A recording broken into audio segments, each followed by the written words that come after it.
සුබ දවසක් අද ඔයගලන්ට මන්ඩේ මෙසේජ් එකක් දෙන්න වෙලා තියෙන්නේ. ගෙදර ඉඳලම තමයි. හේතුව මේ ඔෆිස් එකට ය아가න්න වෙලාවක් මදි.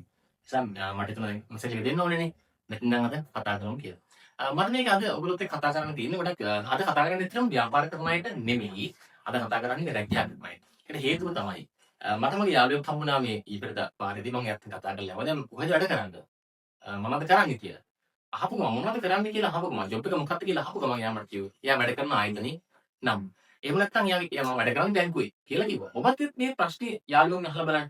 මොකක්ද දැන් කරන්නේ කියලා ඇහුවාම ගොඩක් වෙලාවට කියන්නේ ඔවුන්ගේ ආයතනයේ නම. එහෙම නැත්නම් ඔවුන් මේ වැඩ කරන රැකියා ආයතනයේ සමාගමේ නැත්නම් රාජ්‍ය ආයතනයේ නම තමයි කියන්නේ. ඉතින් ඒ ඇත්තටම දැන් අපි ඇහුවොත් එහෙම මම වැඩ කරන්නේ බැංකුවේ කියලා එයා කිව්වහම ඒ බැංකුව ඔයාගේද කියලා නෑ එයාගේ නෙමෙයි මගේ බැංකුව මගේ නෙමෙයි කියන්නේ. හැබැයි ව්‍යාපාරිකයෙක්ගෙන් ඇහුවොත් ව්‍යාපාරයක් කරන කෙනෙකුට කියන්න පුළුවන් ඒ ව්‍යාපාරේ නම කියලා මම කරන්නේ බිස්නස් එක තමයි. ඒක මගේ ව්‍යාපාරය කියලා. බොහෝ රැකියාව කරන්න පුළුවන් තියෙන්නේ. තමන්ගේ වෘත්තිය. ඇත්තටම රැකියාව එක නෙමෙයිනේ.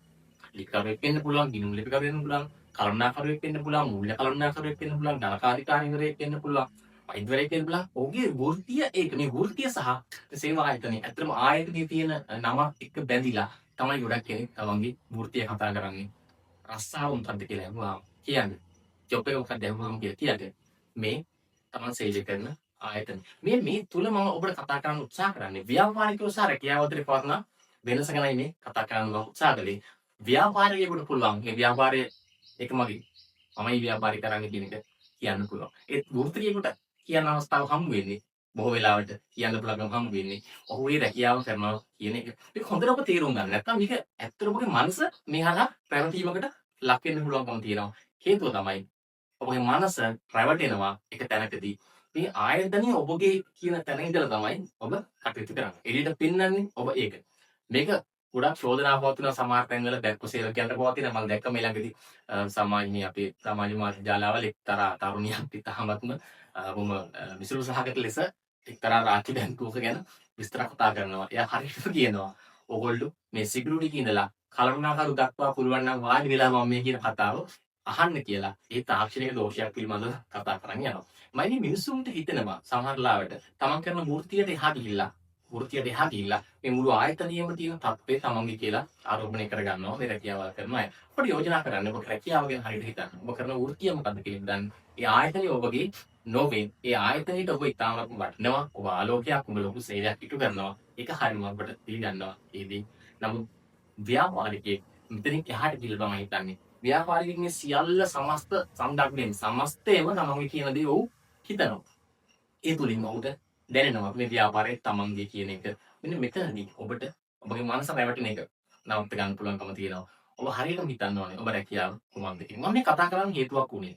අපි දැන් සමාජ ජීවත් වෙනකොට මිනිස්සු බහුතරයක් තමන්ගේ අමතර ආදායම් ගැන කල්පනා කරනවා, විවිධ ආදායම් උපදවා ගන්න උත්සාහ කරනවා. නමුත් තමන්ගේ චින්තන රටාව ඇතුළේ ගිහිලා වෙලා එහෙම නැත්නම් අපිට තමන්ට සුව පහසු කලාපේ කම්ෆර්ට් zone එක කියලා අපි කතා කරන්නේ. මේ සුව පහසු කලාපයක් ඇතුළේ හිර වෙලා හැම වෙලාවෙම ජීවත් වෙනවා. එතනින් එළියට යන්න උත්සාහ කිරීමක් නැහැ. අලුත් දෙයක් කරන්න, අලුතෙන් හිතන්න උත්සාහ කරනවට වඩා උත්සාහ කරන්නේ තමන්ගේ සුව පහසු කලාපය ඇතුළේම කටයුතු කරන එක. තමන්ගේ සුව පහසු කලාපය නිර්මාණය කිරීමේදී තමන්ගේ ව්‍යාපාර ආයතන, තමන්ගේ රැකියා කරන ආයතනයට තියෙන කීර්තිනාමය භාවිතා කරනවා. මොකද මේ සේවය කිරීම තමන්ට ගෞරවයක් නිසා කීර්තිනාමය භාවිතා කරනවා. තමන්ගේ සුව පහසු කලාපය වඩා නිර්මාණය කර ගන්න. ඔබට යෝජනා කරන්න මේක ඇතුළතදී ඔබගේ තියෙන දක්ෂතාවයන්, ඔබගේ හැකියාවන්, ඔබගේ අමතර තත්ත්වයන් ටික එළියට ගැනීමේ අපහසුතාවයක් ඔබට පවතීවි. ඒක නිර්මාණය කරගන්න ඔබට සෑහෙන මහන්සියක් ගන්න සිදු වෙනවා. මෙන්න මේ තත්ත්වයන් ගැන හොඳ අවබෝධයකින් ඔබ කටයුතු කරනවා නම් දිනෙන් දින ඔබ දියුණු වෙනවා. රැකියා කරන ආයතනය තුළ ආයතනයට ඔබ සාධාරණයක් ඉෂ්ට කරනවා. ඔබගේ ගන්න බැටුපට ඉතාමත් සාධාරණයක් ඉෂ්ට කරන ගමන් ඔබගේ දියුණුව හැම විටකම ඔබ නිර්මාණය කරගන්නවා. මේ තත්ත්වයන් ටික ගැන ඔබට මනාව අවබෝධයක් තියෙනවා නම් හරියටම තේරුම් ගන්න මම කියන්නේ මොකද්ද කියලා. ව්‍යාපාර ආයතනය ව්‍යාපාරිකයාගේ ඔහුටයි ඒ අයිති. ඔහුට තමයි අයිතියක් තියෙන්නේ. ඒ ව්‍යාපාරය මගේ මමයි මේ ව්‍යාපාරය කරන්නේ කියලා කියන්නේ. ඒ සේවය කරන්නන්ට තියෙන්නේ ඔවුන්ගේ වෘත්තීය කුමක්ද කියලා හඳුනා ගැනීම. ඒ තුල ඔවුන්ට හැකියාව ලැබෙනවා. තමන් කරන කාර්ය හොඳින් කරන්න, තමන් ඉන්න තැන සහ තමන් කොයිතරම් විදිහට දියුණු වෙන්න ඕනේද, තමන්ගේ තත්ත්වය කොතනටද අරගෙන යන්න ඕනේ කියන එක ගැන හිතන්න අවකාශයක් හැම විටම නිර්මාණය වෙනවා. මිනිසුන් තමන් සුවපහසු කලාපය ඇතුළේදී ඉතාමත්ම සුවපහසුව ජීවත් වෙනවා. ඉතින් එළියට යන්න කැමති වෙන්නේ නෑ. ඒක කඩාවු දෙන ගියොත් තමන්ගේ සුවපහසුව නැති වෙයි, ප්‍රශ්න ගොඩක් නිර්මාණය වෙයි කියන සිතුවිල්ල තමයි හැම වෙලාවෙම ඔවුන් කටයුතු කරන්නේ. ඒ නිසා Taman හැම විටම මේ සුපුරුදු තත්ත්වයන්ම හොයනවා. ඒක හරියට අපි නිදා ගන්න අපේ ගෙදර යන්නම අපිට ඕන වෙනවා. සමහරුන්ට එන් තියෙන සමහරුන්ට සමහරම කියන්නේ අපි ලෝකෙ කොහෙ ගියත් මට ගෙදර හැම තමයි නිදා ගන්න පුළුවන්. ඒ මොකක්ද ඒක? ඔය සුවපහසු කලාපය තමයි නිර්මාණය වෙන්නේ. කොහෙන් කෑවත් Tamanට ගෙදර තියෙන කෑම එක තමයි ඒ තමන් සුවපහසු කලාපය තුල. විදේශගත වෙලත් අපි කන්නේ සමහරట్లాට අපේම ආහාර තමයි. හේතුව මේ සුවපහසු කලාපය තුල අපි ජීවත් වෙන නිසා. ඉතින් ඔබට ගියාම ඔබට අලුතෙන් දෙයක් දකින්න සහ හිතන්න, ඒ වගේම නිර්මාණය කරගන්න අවස්ථාව ලැබෙනවා. ලෝකේ මේ නව නිර්මාණ කරපු මිනිස්සු, ඉදිරියට ගිය මිනිස්සු හැම විටකම තමන් සුවපහසු කලාපයෙන් එහාට ගියා. එහෙම ගිහිල්ලා තමයි ඔවුන් අලුත් දෙයක් නිර්මාණය කළා. ඒ නිසා ඔබට මතක් කරනවා අද දවසේදී මේ කිසි වෙලාවක අරවත් එක්ක කතා කළේ අද දවසේදී සුවපහසු කලාපයෙන් එළියට ගිහිල්ලා මේ කතා කරන්නේවත් එක්ක කතා කළේ. ඔබ ආරම්භ කරන සතිය ඇතුළත ඔබගේ සුවපහසු කලාපය තුලම ඉන්න එපා. ඉතින් එළියට යන්න.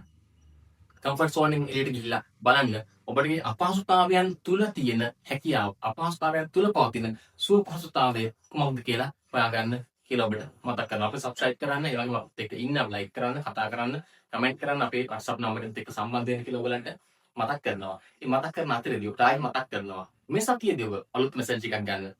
සුවපහසු කලාපයෙන් පොඩ්ඩක් ඔබට ගිහිල්ලා මේ අපහසුතාවය තුල තියෙන සුවපහසුකමක් කියලා හොයන්න කියලා මතක් කරගන්න.